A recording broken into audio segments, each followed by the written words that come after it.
I wish Channel 9 every success, and I wish you, listeners, good viewing. 1959. A simple square box forever changed the way South Australians see the world. The capital city of Australia has been host. Suddenly, news was real. History was being made before our eyes. Now we could see what was really happening, hear what was really said. We could form our own opinions.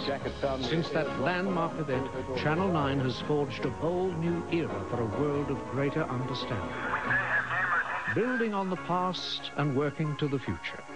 Share the spirit of South Australia on National 9 News. The old promo says it all. News has been a staple part of our television diet since NWS9 went to air all those years ago. The first newsreader was John Doherty with his trademark horn-rimmed glasses. John was an integral part of our living rooms, delivering the news of the day from the beginning, September 1959. For those who'd received their news via the papers, radio or movie-tone segments of the local flicks, TV news was a revolution. I think that also started to change the way people looked at getting their news. People started to watch the telly to see what was happening. But the fact that you could sit down at 6:45, as it was, here, and watch a quarter hour of news, and it was a coverage that had world news, Australian news, and local news, and it was basically all condensed into a quarter hour. I mean, that changed their lives. I'm quite sure of that. And it changed John Doherty's life too. He took to the new medium with relish, but his training had really equipped him for life behind the camera. John was a floor manager at 9 during the newsreading auditions. Management didn't like what they'd seen so far and suggested John step in the chair.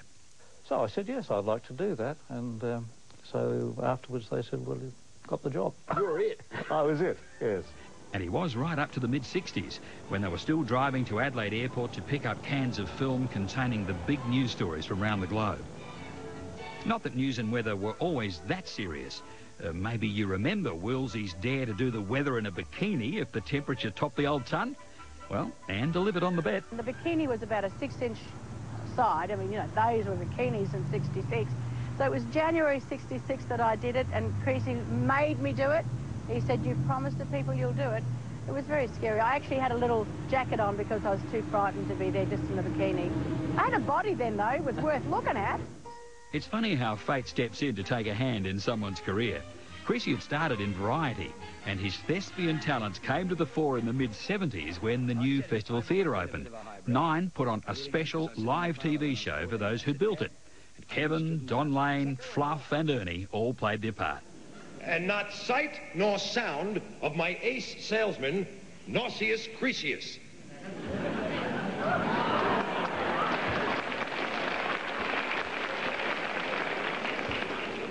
Greetings and salutations, O useless one.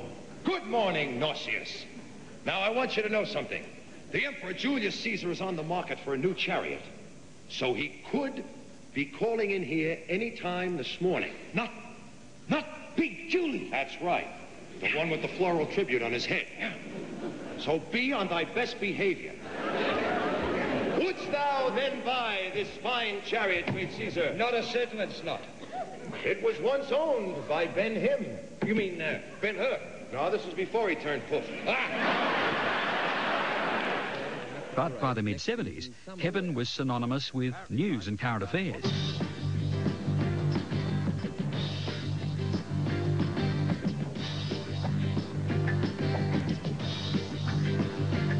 Yes, there was Newsbeat and all the rest, and he's seen all the changes from the days when news film might take 36 hours to reach Adelaide to the present. Good evening, and welcome to Newsbeat. Tonight's a special night. When we followed the action, we saw the very first bombs to hit Baghdad. Bang, they were there, live on television. Yeah. One of our fellows here tells the story of how he was on a ship in the Gulf, and what they would do was see the missiles fired from the ship they were on. It was a destroyer or something like that. Then they would race down below and look at the television, see the missiles landing. Now that is how it's changed. Many of the news events that have touched our lives have been tragic. But News also records the achievements, and one of the biggest for a former sports editor like Rob Kelvin would have to be the Adelaide Grand Prix. I loved the Grand Prix.